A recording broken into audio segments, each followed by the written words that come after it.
конечно започнуваме да се развиваме и тоа е причината сите оние центри на моќ кои што не им одговара Македонија да биде повторно водечка и во економијата, и во мирот, и во стабилноста, и во меѓуетничките односи во регионот, да предизвикуваат тоа што го прават изминативе денови, што не сакаат оваа влада да успее, што не сакаат Македонија да биде стабилна, мирна, просперитетна, и тие се обидуваат со ваков тип на лешинарење и подметнување да функционираат, но ќе повторам, ние ќе се бориме и ќе ги победиме. Господине Мицков, може ли уште нешто? Да, велика.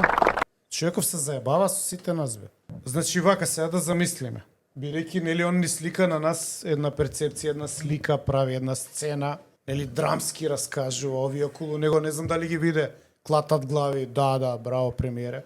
Он вика дека странските центри анализираат тие 15% раст на туристи, кои што до крај на година ќе биле 25%, и овие странски центри сваќаат дека ако сега не го стопираат на 15% растеж на странските туристи, дека онко ќе дојде на 25% странски туристи, што ја не верувам дека ни првата ни втората бројка е точна, но ајде еви да е точна, значи тие 10% нови туристи што он верува дека ќе дојдат, се клучни за Македонија да биде што? Втора економија у Европа, прва, да избиеме на чело.